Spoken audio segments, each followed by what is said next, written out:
పక్షులు కూడా వాళ్ళని జీవకోటికి హాని కలిగించే చెట్లని యుద్ధ ప్రాతిపదికన తీసివేయాలని ప్రజలు కోరుతున్నారు. దీనికి సంబంధించి మరింత సమాచారాన్ని మా ప్రతినిధి నుమాన్ అందిస్తారు.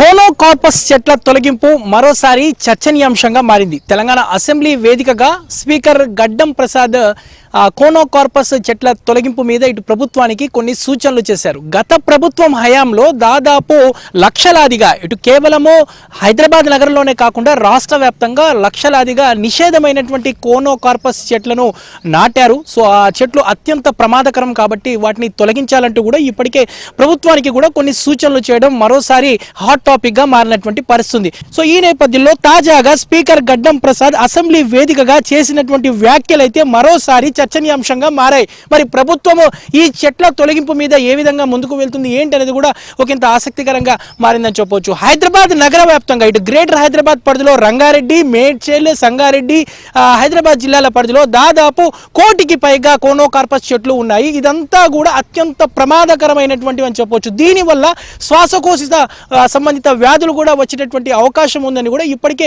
పర్యావరణవేత్తలు కూడా హెచ్చరిస్తున్నటువంటి పరిస్థితి ఉందని చెప్పవచ్చు. అంటే మనం ఒక్కడ అర్థం చేసుకోవచ్చు, ఈ చెట్టుపైకి పక్షులు కూడా వాలవు.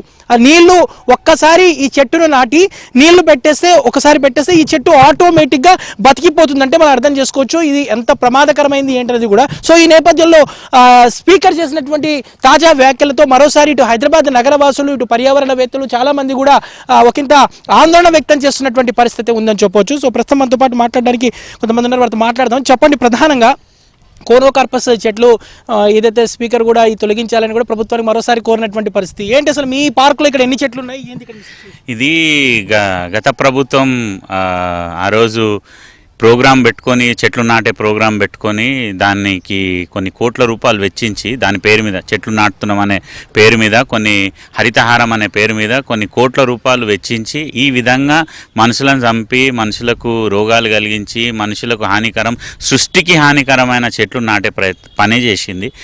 కేసీఆర్ బీఆర్ఎస్ ప్రభుత్వం 10 సంవత్సరాలుగా గడిచిన 10 సంవత్సరాలు తెలంగాణ రాష్ట్రానికి హానికరంగా ఏ విధంగా అయితే ఆయన పరిపాలన ఉండేనో ఆయన హరితహారంలో నాటిన చెట్లు కూడా అదేవిధంగా ఈరోజు మానవాళికి హానికరంగా ఉన్నది.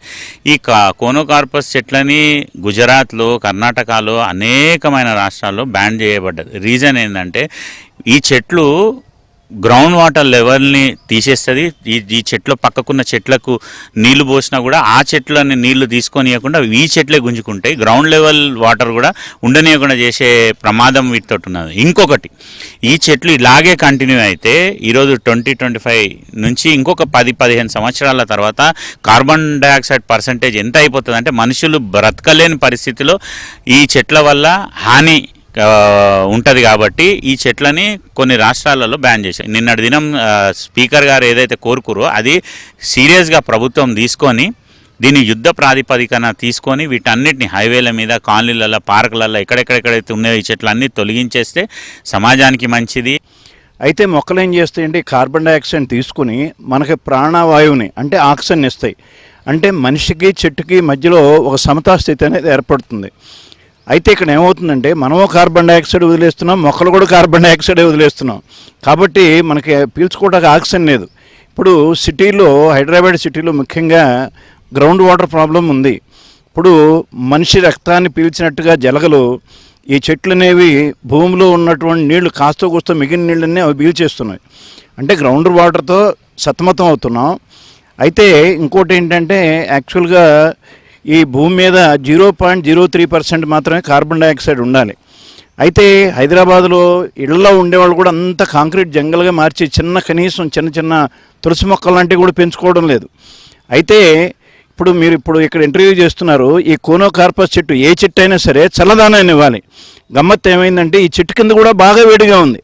అంటే అర్థం ఏంటంటే ఆ కార్బన్ డైఆక్సైడ్ ఇవ్వడం వల్ల ఆ కార్బన్ డైఆక్సైడ్ అనేది వాతావరణంలో వేడిని పెంచుతుంది. కాబట్టి ఎట్టి పరిస్థితుల్లో దీన్ని మనం క్షమించరాదు. ఎట్టి పరిస్థితుల్లో స్పీకర్ గారు చెప్పినట్టుగా మనం అందరం ముందుకెళ్ళి ఈ మొక్కల్ని వెంటనే నిషేధించాలి.